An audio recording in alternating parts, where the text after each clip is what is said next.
목장 사역을 배치할 때는 은사 중심으로 배치를 하게 됩니다. 그래서 여러분들의 은사를 파악해서 자기에게 맞는 소그룹에서의 역할을 배정을 하게 됩니다. 이제 목장에서 필요한 사역들입니다. 목자가 있어야 되겠죠. 목장의 최고 책임자인 목자가 있고, 그 다음에 부목자가 반드시 있어야 돼요. 왜냐하면 부목자는 목자가 다음에 또 다른 이제 목장을 만들려고 할 때 이 부목자가 그 목자가 돼야 되거든요. 그래서 반드시 부리더가 있어야 됩니다. 그 다음에 재무가 있어야 되고, 이 목장 중심의 교회들은 중앙에서 어떤 재정적인 어떤 지원을 받는 게 아니고 자체적으로 목장 자체적으로 모든 재정들을 조달합니다. 그래서 각 구성원들, 목장 안에 있는 구성원들의 회비로 운영을 하게 됩니다. 그래서 그 돈을 관리할 책임자가 있어야겠죠. 재무를 둬야 되고요.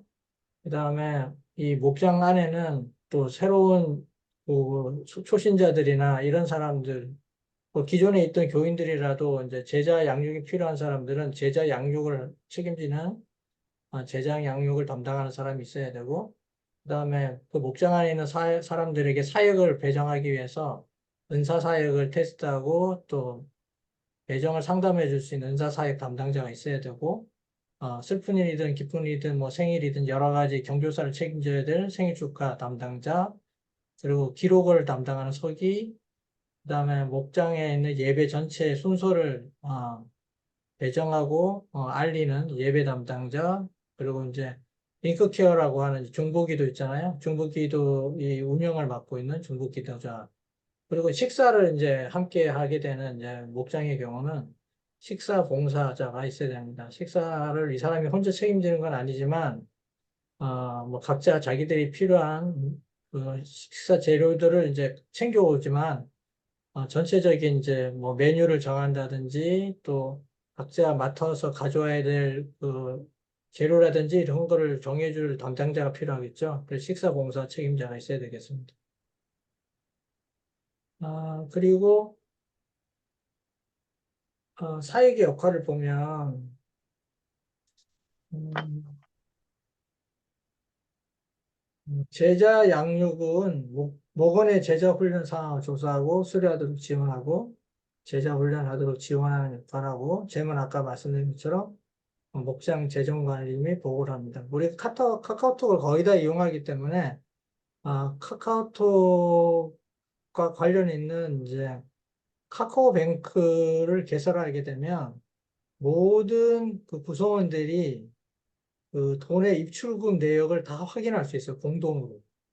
그래서 그 재무 담당자가 뭐 일일이 재무 보고를 하지 않아도 돈이 지금 얼마가 남아 있고 누구한테 출금됐고 누구한테 입금이 됐고 이런 내용들을 다 알 수 있게 돼 있더라고요. 제가 지금 온라인, 삼육 온라인, 열린 온라인 교회에서 재무를 맡고 있는데, 카카오뱅크를 사용하니까 그런 면이 좀 편리한 것 같아요. 그리고 카카오톡으로는 바로 이제 송금을 하는데도 어려움이 없고요. 카카오톡에 다 거의 다 가입돼 있기 때문에. 그 다음에 생일 축가를 매번 생일 축가자가 있으면 그분을 체크해서 축하 메시지를 보내고 또 선물을 보내고 이러한 일들을 담당하는 담당자가 있고요. 식사봉사, 아까 말씀드린 것처럼 있고요. 그 다음에 은사사역 담당자가 있겠죠. 네, 사역을 테스트하고 상담하고 배치하는. 그래서 우리도 이제 소그룹 목장에 참여하실 분들은 은사 테스트를 다 할 겁니다. 그래서 그분에게 맞는 사역을 배치를 할 겁니다. 중보기도 담당할 수 있는 책임자, 그다음에 이제 교회에서는 이제 중요한 무슨 기도 주간 행사라든지 이런 것들을 또 기획하고 관리하시는 분이 있어야 되겠죠. 목장의 보고와 회의를 기록하는 분, 그다음에 목장 예배 순서를 배정하는 분이 또 있어야 되는 거죠. 이렇게 사역 역할을 할 분들을 이렇게 우리가 정해서 목장을 구성하게 되었고요. 지난번에도 우리가 배웠지만은 이 소그룹 예배 진행 순서는 전체 목장원들이 다 모여서 하는 그 순서는 웰컴, 같이 환영하는 시간, 그 다음에 경찬하는 시간, 찬양하고 기도하는 시간이 필요하고요. 요거, 그 다음에 이제 그까지는 같이 합니다. 요까지는 같이 하고, 그 다음에 나눠서 이제 말씀을 나눌 때는 전체가 다 모여서 하면 많은 사람들이 어떤 자기의 말씀을 이렇게 얘기할 기회가 없기 때문에 4명에서 5명 정도 규모로 이렇게 소그룹으로 분할합니다. 이제 요 소그룹은 보통 한 달 정도는 가요. 한 달 동안은 그 소그룹을 그대로 유지하고 계속 그렇게 가지는 않고, 보통 한 달 정도 지나면 또 다시 이렇게 다시 섞어서 다른 소그룹과 이렇게 교제할 수 있는 기회를 주기 위해서 그 목장 안에서는 소그룹을 수시로 이렇게 한 달에 한 번 정도씩 변경을 합니다. 그리고 리더들도 맨날 같은 리더가 하면 다른 리더들이 양성이 안 되겠죠. 그래서 이 소그룹 안에서 리더 역할을 하는 사람들도 수시로 바꿔서 이렇게 해보도록 그렇게 이제 훈련도 시키고 그렇게 합니다. 그리고 나서 이제 말씀을 나눌 때는 우리가 말씀만 나누는 게 아니라 그 뒷부분에 가서는 자기가 이제 하나님의 사역에서 지난 한 주 동안 어떤 경험들을 했는지 그런 것들을 나누고 또 구도자들과 어떻게 접촉했는지 뭐 이런 내용들을 나누게 됩니다. 세움과 나음, 전도 이런 것들을 나누게 됩니다. 어, 목장 예배 순서를 보면 환영과 그다음 게임, 레크레이션 같은 걸 하게 되겠죠. 20분 이내로 하고요. 뭐 그 전에 물론 식사를 하셔야 되겠죠. 식사를 마치고 대부분은 가정에서 하는 소그룹의 식사를 마치고 나면 설거지 하지 않습니다. 왜냐하면 설거지 할 시간을 다 빼버리고 나면 진행이 어렵기 때문에 설거지는 어, 다 끝나고 그 가정에 있는 분들이 그 가정에 있는 분들이 하게 되거나 아니면 시간이 남는 분들이 나중에 모든 소그룹이 마친 다음에 이렇게 남아서 설거지를 해주게 됩니다. 그 다음에 경찬과 이제 기도 순서가 있고 진행자가 광고를 10분 정도 하고요. 그 다음에 소그룹 나누면 40분 정도 하는데요. 이건 형편에 따라서 좀 길어질 수도 있고 좀 짧아질 수도 있습니다. 각자에게 한 5분 정도씩 말할 기회를 주기 때문에 40분으로 충분한 반도 있을 거고 어떤 반들은 좀 오래 하는 반도 생길 수 있겠죠. 그 다음에 이제 사역 나눔 시간 20분 정도 이렇게 하고 이제 그 모든 행사가 마치고 나면 그다음 새신자들 다 가고 나면 리더들만 따로 모여서 30분 정도 그날의 그 활동에 대해서 보고를 하고 평가를 하고 다음에 구도자들에 대해서 어떻게 우리가 접촉할지 이런 것들에 대해서 논의하는 시간은 30분 정도 갖습니다. 뭐또 필요한 경우에는 사역 담당자들과 회의를 할 수도 있고요. 전체가 모여서 회의하는 경우도 있습니다. 이렇게 이제 목장 예배 순서는 진행이 되고요.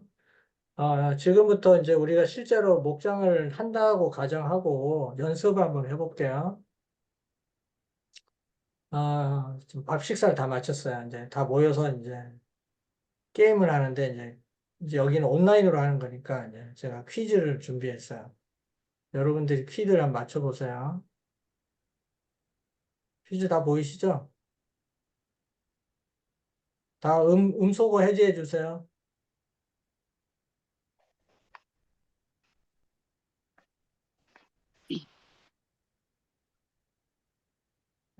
얼굴 좀 보이게 해주시고요. 서성을 보고 본인의 이름을 해드릴게요. 외치고 하는 게 글자에 기역, 니은, 디귿, 리을 있잖아요. 그 네, 초성을 제가 보여드리면 그 초성을 보시고 성경에 나오는 인물을 맞추는 거예요. 그러니까 여러분들이 성적인 인물 이거를 어렵네. 했다 그러면 이름을 외치세요. 자기 이름을 외치세요. 정답을 외치지 말고 자기 이름을 외치세요. 그러면 권희욱이가 맞추고 싶으면 권희욱 이렇게 외치셔야 돼요. 그러면 외치는 분에게 이제 제가 대답할 수 있는 기회를 드릴게요. 음, 한번 해볼게요.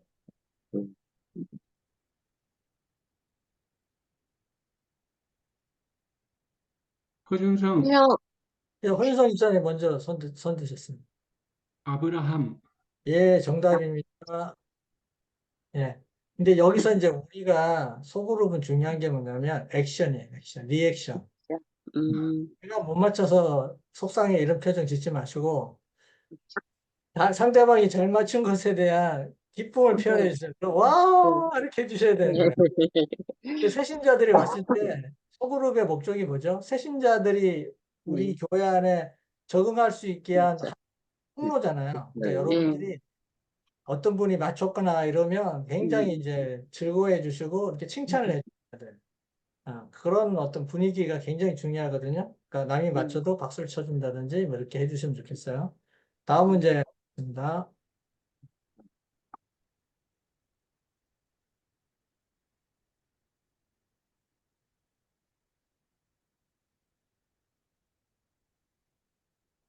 어렵습니까?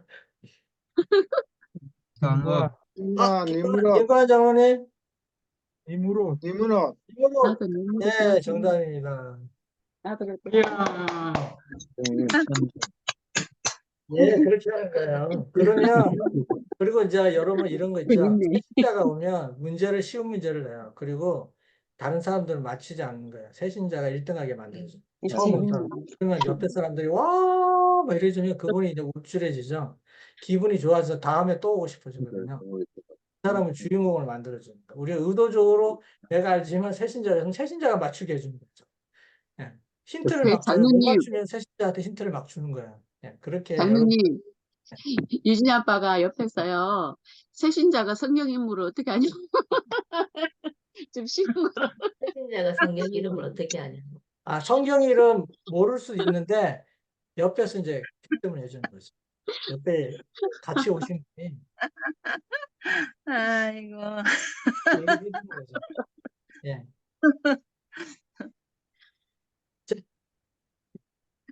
그래서 보통은 새신자가 오면 성경 인물 퀴즈를 안 내요. 새신자도 맞출 수 있는 퀴즈 문제를 준비해야죠. 하네요. 예, 한율 지사님. 이스라엘. 예, 이야. 이게 소그룹에서 제일 주는 게 리액션인데 제가 참 새로운 건 뭐냐면 삼위 열린교회 사람들 이게 생활화돼 있어. 아, 너무 반응들을 잘해줘. 그래서 기분이 좋아지게 만들어져. 분위기. 우리 경상도 사람들은 약간 무뚝뚝하잖아요. 거기는 조금만 누가 재밌는 얘기하면 까르르 다 웃어요. 사실 그렇게 재밌지도 않아. 근데 막 웃어요. 이 사람들은 습관이 돼 있어. 그게. 그리고 누가 한마디 하면 오, 이래요. 다. 거의 좋은데요? 반응을 해주는 거지. 내가 듣고 있다는. 좀 있어지는 것 같아. 자, 그 다음 문제.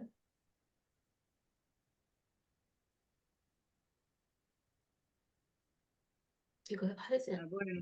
기마란 김하라 일사님. 아볼리오. 그럼 자, 다른 분. 정답, 다른 분 없습니까? 땡인데요. 다른 분. 이상욱. 예, 이상학 장로님. 아브라함. 아브라함은 없습니다, 성경에. 이거 시간이 없기 때문에 제가 없어요? 정답을 공개하겠습니다. 에브렘, 에브라임. 에브라임, 음. 에브라임. 에브라임 누군지 아시죠? 네. 요셉의 아들이에요. 자, 다음 문제입니다.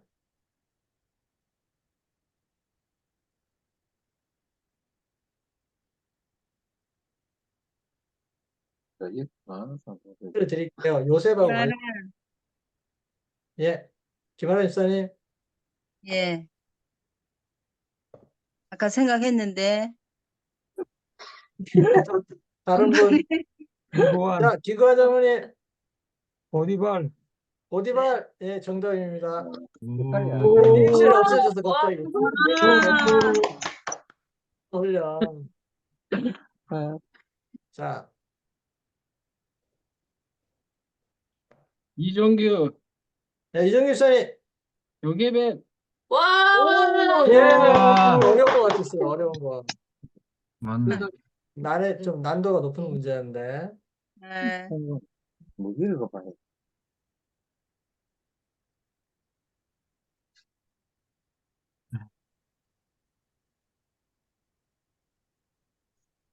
하네요. 예, 한영 시사님. 스파, 아니에요. 착각해서 습관인데. 드릴게요. 드릴게요. 모세하고 관련 있습니다. 김정희, 김정일 시사님. 스불론, 스불론 아닙니다. 모세하고 관련 있습니다. 아니야. 스? 서보라. 모세?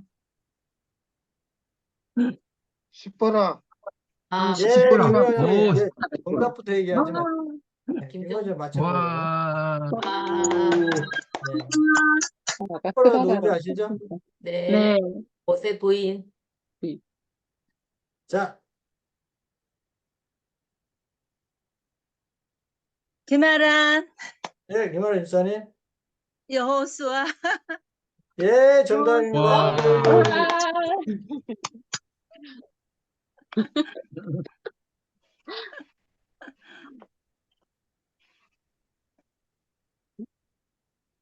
힌트 드리면 성경책 이름이에요. 오바다. 김고한. 오바다. 예, 김고한. 예, 말씀하세요. 오바댜. 예, 오바댜 맞습니다. 오. 다음 문제요.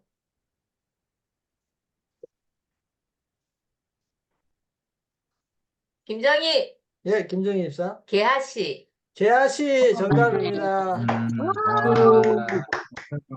재하씨가 누구예요? 엘리사 종, 이사의 종, 예, 제자죠. 예. 자, 하네요. 한영 집사님. 스바냐. 스바냐 정답입니다.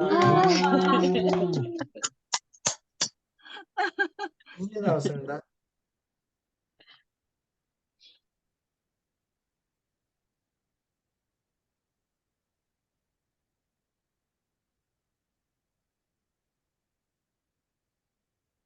힌트, 힌트요? 너무 쉬워가지고 이거. 쉬워요.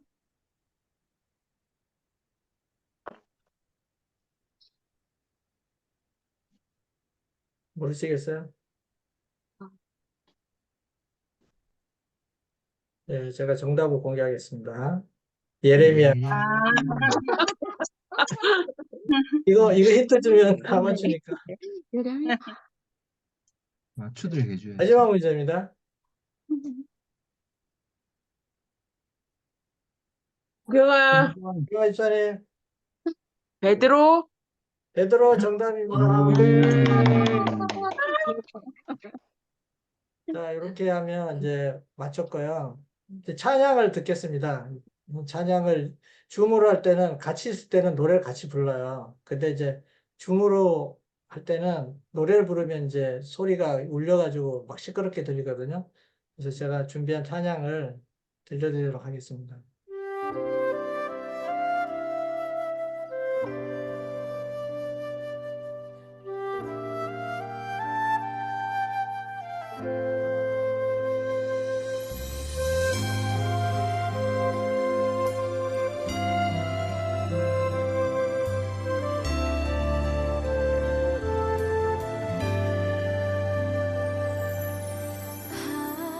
하나님의 음성을 듣고자 기도하면 귀를 기울이시고 내 기도를 들어주신다네. 깊은 웅덩이와 수렁에서 끌어주시고 나의 발을 반석 위에 세우시사 나를 든든히 하셨네. 새로운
제가 기도하겠습니다.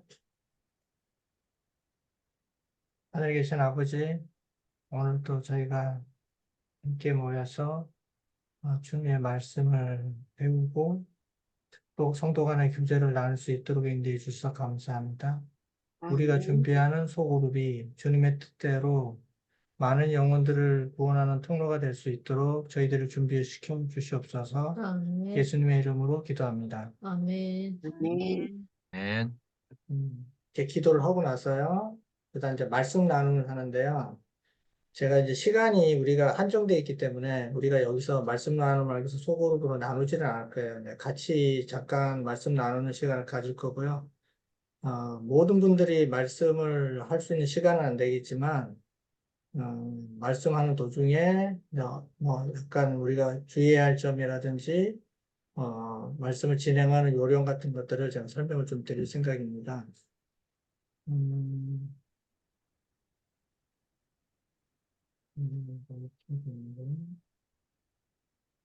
여러분들 말씀은 읽어보셨나 모르겠는데요. 오늘 말씀은 누가복음 10장에 있는 25절에서 42절에 있는 말씀이에요. 이 말씀을 요약하면 율법사에게 선한 사마리아인의 비유를 통해 사랑의 율법의 정신을 말씀하시는 예수님에 대한 이야기와 그 다음에 마리다와 마르다에게 무엇이 우선순위가 되어야 함을 보여주시는 이야기가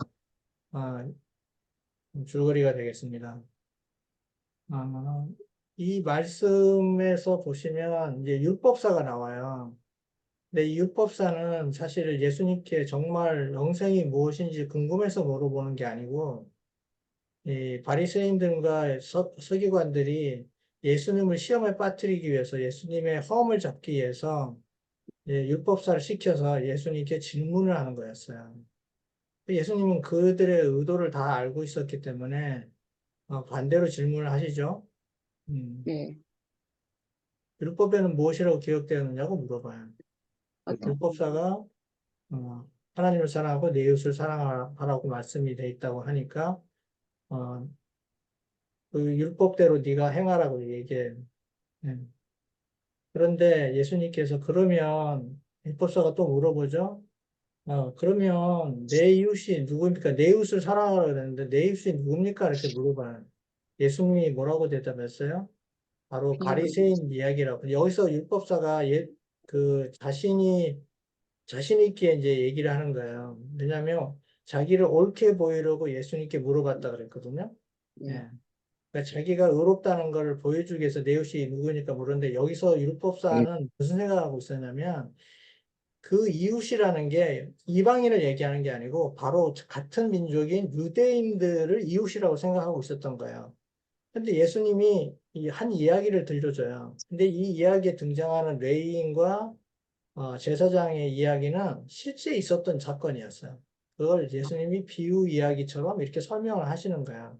여기에 등장하는 사마리아인들은 자기들이 생각할 때 이방인이고 이웃이 아니라고 생각했는데 그 사람이 그 행하는 어떤 사랑의 행위들이 감동을 주는 내용이 나오죠. 그래서 예수님이 물어보죠. 누가 강도 만난 자의 이웃이 되겠느냐 이렇게 물어봐요. 역으로. 그러니까 그 사람이 자비를 베푸는 자이다 이렇게. 그럼 너도 같이 해라 이렇게 말씀하시는데 실제로 우리가 영생을 얻는 방법은 율법을 지켜서 영생을 얻지는 못해요. 근데 예수님이 율법을 지키라고 하신 이유는 이제 우리가 한번 생각해 봐야겠죠. 왜 그렇게 말씀하셨을까?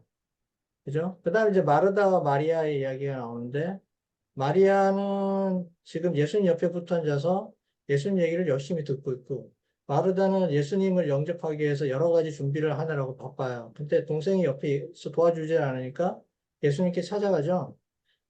찾아가서 마리아한테 얘기해요. 내가 하는 일을 좀 도와달라고. 그때 예수님이 뭐라 그러셨어요? 이 좋은 한 가지 택하시. 족하니까 빼앗기지 않을 거다. 마리아는 좋은 편을 선택했다 이렇게 얘기해요. 그럼 뭐 마리아가 옳았느냐, 마르다가 옳았느냐, 뭐 예수님은 왜 이런 얘기를 했느냐, 우리가 이런 것에 대해서 얘기를 나눌 수 있겠죠. 자, 관찰입니다. 왜 나를 믿어야 영생을 얻는다고 하지 않고 율법을 지켜야 영생을 얻는다고 하시는가? 우리가 한번 생각해 보면 좋겠죠? 여러분들은 어떻게 생각하세요? 우리가 율법을 지키려고 다 못 지키는 거. 예수님이 필요하지.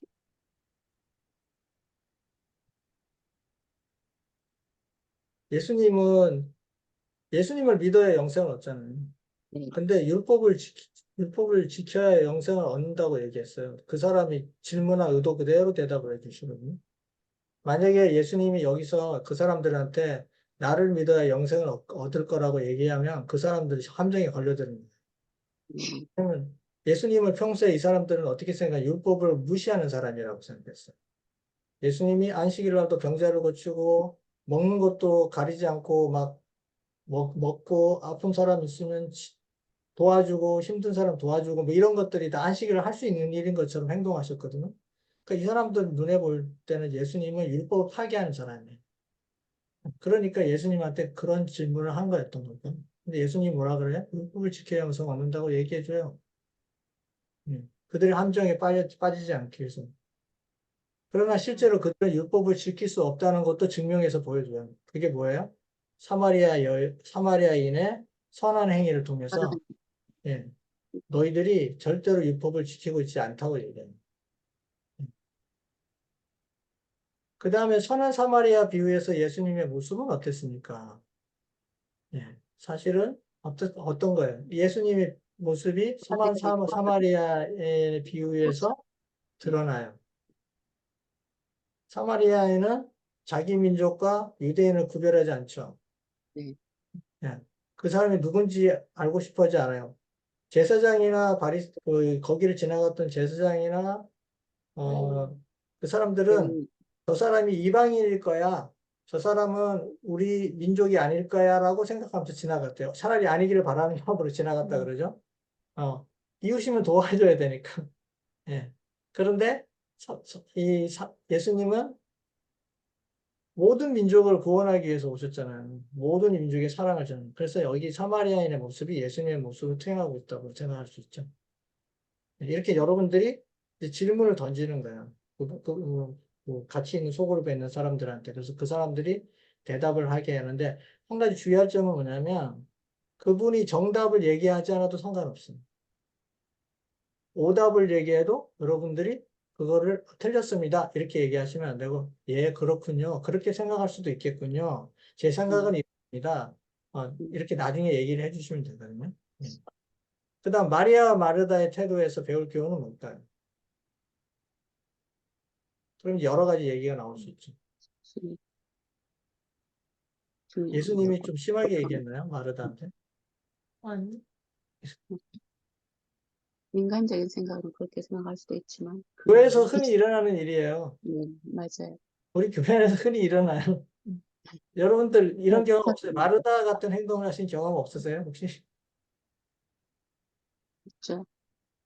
예, 그럼 자기 경험 얘기하는 거예요. 자기 경험. 내가 마르다 같이 행동한 적이 있었다. 교회 안에서, 당신은 왜 일 안 해? 교회 일 많은데 바쁜데, 예배만 보고 있어. 이렇게 얘기할 수 있잖아요. 그죠? 예. 그럴 수 있거든요. 맞아. 그런 것도 교훈이 될 수 있겠네요. 그래서 어쨌든 정답이 딱 정해진 건 아니지만, 이 깨달음을 얻은 통찰해 보면, 선한 사마리아의 비유는 율법사가 내 힘으로 하나님을 사랑하고 이웃을 사랑할 수 없다는 사실을 깨닫게 하는 핵심 메시지였다는 것이고, 또 선한 사마리아인은 어떤 면에서는 예수님의 모습을 연상케 한다. 거반 죽게 된 유대인의 모습은 죄인의 상황을 보여주는 것이다. 이런 건 이제 꼭 이렇게 쓰지 않았더라도 여러분들마다 각자 생각이 다 있거든요. 그런데 사실은 성경적인 이야기만 꼭 하실 필요 없고 내 생활 속에서 경험했던 이야기를 하시는 게 훨씬 좋아요. 사실은 말씀 묵상에서 우리가 더 교제가 많이 일어나는 이유는 뭐냐면 성경 이야기만 중심으로 얘기를 하면요. 상대방을 잘 모르는데요. 사실 말씀 묵상을 하다 보면 자기 얘기를 많이 해요. 내 삶에 있었던 이야기, 나의 고민, 내가 겪었던 경험들 이런 것들을 많이 얘기하게 되기 때문에 그 사람에 대해서 잘 알게 돼요. 그래서 더 친근해지거든요. 네. 세상에서요, 저는 교회 다니면서 제일 친근한 사람이 누구냐면 현재 저하고 말씀 묵상을 나누는 그분이 저하고 제일 친근해요. 매일 아침마다 저하고 말씀 묵상을 나누는 분은 제 속 다 알아요.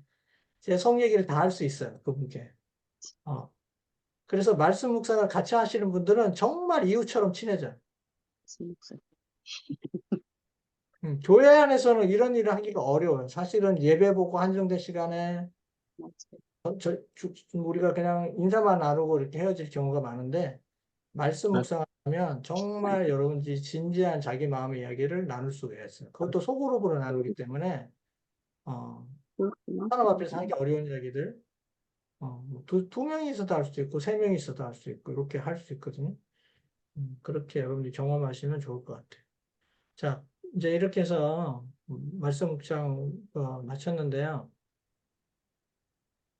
우리가 다음 주 되면 소그룹과 리더 연습을 할 건데요. 저희가 지금 제가 지금 구상하고 있는 건 전 교인들이 다 가정에서 하는 소그룹 목장에 참여하기는 어려울 것 같아요. 여기 준비가 안 돼 있는 분들이 많이 있잖아요. 여기 오신 분들 한정돼 있고 많은 분들이 아직도 이 소그룹 목장에 대해서 이렇게 모르시는 것도 많고 우리가 소그룹 목장하는 가장 큰 목적은 영혼을 구원하는 게 가장 큰 목적이거든요. 그 다음에 우리가 이제 교제를 나누는 거죠. 근데 영혼 구원을 하기 위한 환경을 조성하기 위해서는 준비되지 않은 분들까지 다 같이 이제 한 목장에 있게 되면 새로운 신자들이 우리가 준비되지 않은 상태에서 들어와서 적응하기가 힘들어요. 그래서 제가 이제 생각하는 건 가정 소그룹에 모일 수 있는 사람들은 조금 훈련이 돼 있고 새 신자들을 받아들일 수 있는 준비가 돼 있는 분 위주로 일단 가정 소그룹을 하고 그 외의 분들은 더 준비가 필요하니까 교회에서 하는 목장을 할 생각이에요. 교회 안에서 하는 목장을 또 따로 하고 그렇게 해서 목장을 두 그룹으로 나눠서 진행하고 교회 안에서 하시는 분 숫자가 많으면 그 안에서 목장을 한 2개 정도 더 쪼개서 우리가 앞으로 이제 전인적인 소그룹 목장으로 방향을 잡아서 그분들이 계속 훈련을 받을 수 있도록 그런 방향으로 우리가 계속 준비시켜 나가면 좋겠다. 그런 생각들을 하고 있습니다. 이건 저의 아직 개인적인 생각인데, 좀 더 여러분들하고 의견을 나눠보고, 제가 뭐 이번 주가 아니면 다음 주 중이라도 소그룹 사역에 참여하고 싶어 하시는 분들하고 얘기를 좀 나눠볼 생각입니다. 그래서 여러분들도 한번 어떤 방식이 좋을지도 한번 고민 좀 해보시고, 저한테도 개인적으로 의견을 주셔도 좋고요. 전체 모임 때 한번 기회를 개인적으로 자기들의 의견들을, 자신들의 의견들을 좀 말씀해 주시면 좋겠습니다. 질문 사항이나 뭐 특별히 의견이 있으시면 말씀해 주세요.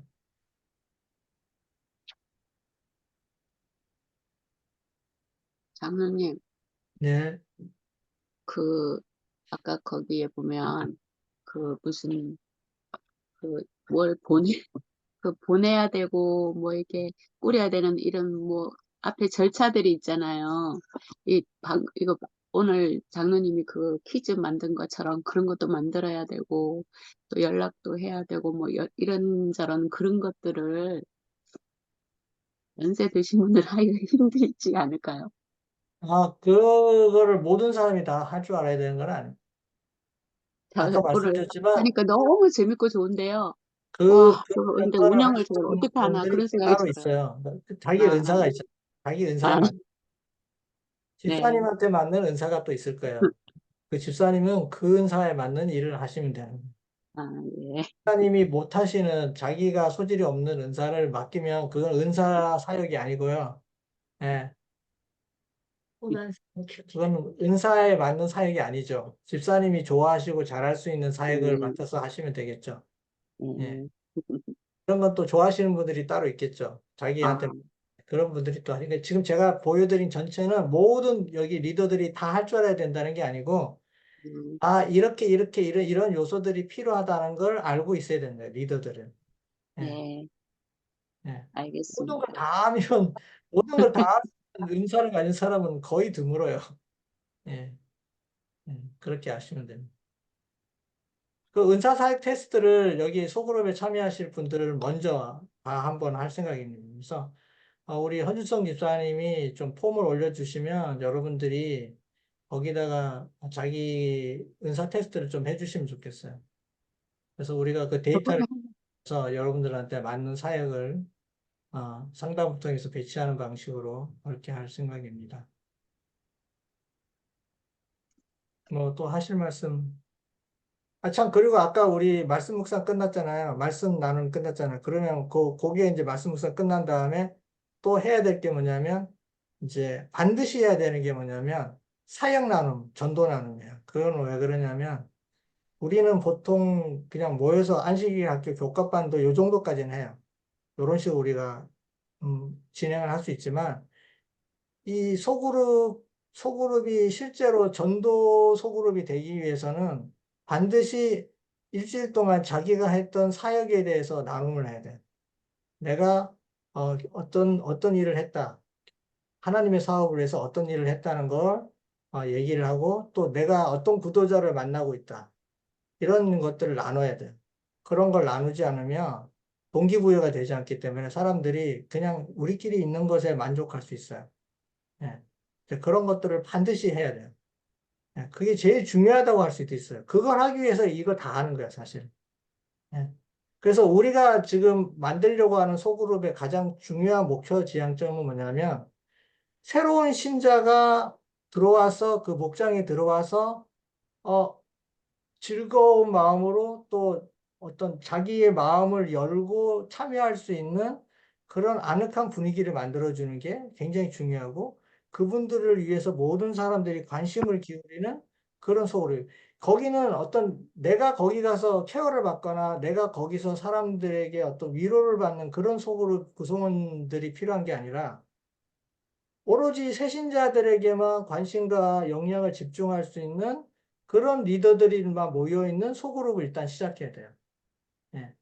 그게 이제 우리의 목표고, 교회 안에서 하는 소그룹은 뭐 그렇게까지는 안 하더라도, 우리가 가정에서 하는 소그룹은 이제 그런 데 포커스를 맞추고, 우리가 준비를 할 생각이니까, 여러분들도 그런 소그룹이 하나쯤 우리 교회 안에 좀 필요하다고 생각되시면 그렇게 하시면 좋고, 그 다음에 새신자들이 그 교회에 오기 전에 먼저 가정 소그룹을 거쳐서 오게 되는 경우가 많은데, 가정에서 하는 목장에 참여할 수 있는 사람들은 갑자기 뭐 인도를 해서 데려오는 게 아니고요. 거기도 그 전에 무슨 과정이 필요하냐면, 우리가 그 사람들을 개인적으로 접촉하잖아요. 내가 구도자를 만약에 데려올 생각이 있으면 그 사람하고 개인적으로 접촉을 하는 거예요. 그래서 그 사람과 접촉이 이루어지고 그 사람과 어느 정도 소통이 이루어지고 나면 그 사람하고 뭘 하냐면 성경 공부를 해요.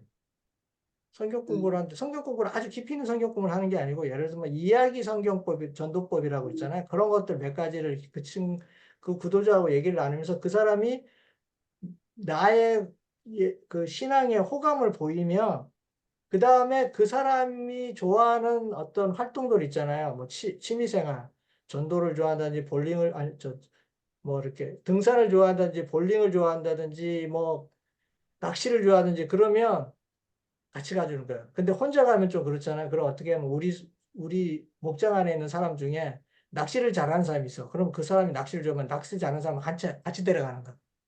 그래서 그 사람하고 같이 이제 어울리게 하는 거예요. 그래서 적어도 그 목장 안에 있는 사람 중에 한 4명 정도나 5명 정도가 그 사람하고 친해질 때까지 기다려줘야 돼요.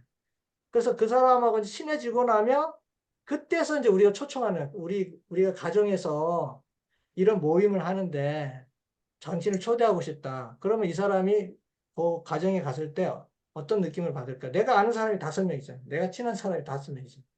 그러면 이 사람은 여기가 낯설지가 않거든.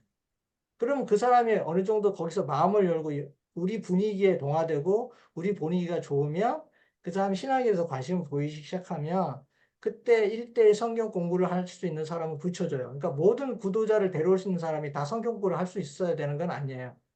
그 소그룹 목장 안에 있는 사람 중에 성경 공부를 잘 가르치는 은사를 가진 사람이 그 사람을 1대1로 성경 공부를 약속을 잡아서 하는 거예요. 그래서 그 사람이 우리 교인이 될 준비가 되면 그 다음에 이제 교회로 데려가. 이런 식으로 이제 단계가 있으니까 제일 중요한 단계는 뭐냐면 경작하는 단계. 바깥에서 경작하는 거. 목장 바깥에서 그분하고 계속 접촉하면서 경작하는 단계. 그 단계가 이루어져야 씨 뿌리기도 하고, 그 다음 경작이 이루어지고 난 다음에 추수로 이제 목장에 가서 하는 거예요. 예. 2단계까지 우리가 연습이 또 필요해요. 근데 아직 우리 그 연습까지는 안 들어갔으니까 이 연습은 속으로 목장에 있는 사람들하고 계속 할 거예요. 앞으로. 우리가 어떻게 씨를 뿌리고 어떻게 그분들과 계속 접촉하면서 경작을 할 건지 그런 훈련도 우리가 계속 받아야 되거든요. 우리가 그런 훈련이 굉장히 중요한 훈련이기 때문에 그거는 우리가 목장을 열면서 그때부터 하기 시작할 거예요. 예. 이거는 제가 실습을 해봐야 된다 그랬잖아요. 이론으로 안 되니까. 예. 그래서 실습을 해보는 거죠. 이제. 그런 과정을 앞으로 할 생각입니다. 목장 안에서. 예. 그렇게 여러분들 기도 좀 많이 해주시고 여러분들도 이 목장에 도움이 될 수 있도록 하나님께 많은 기도를 좀 해주시면 좋겠습니다. 감사합니다.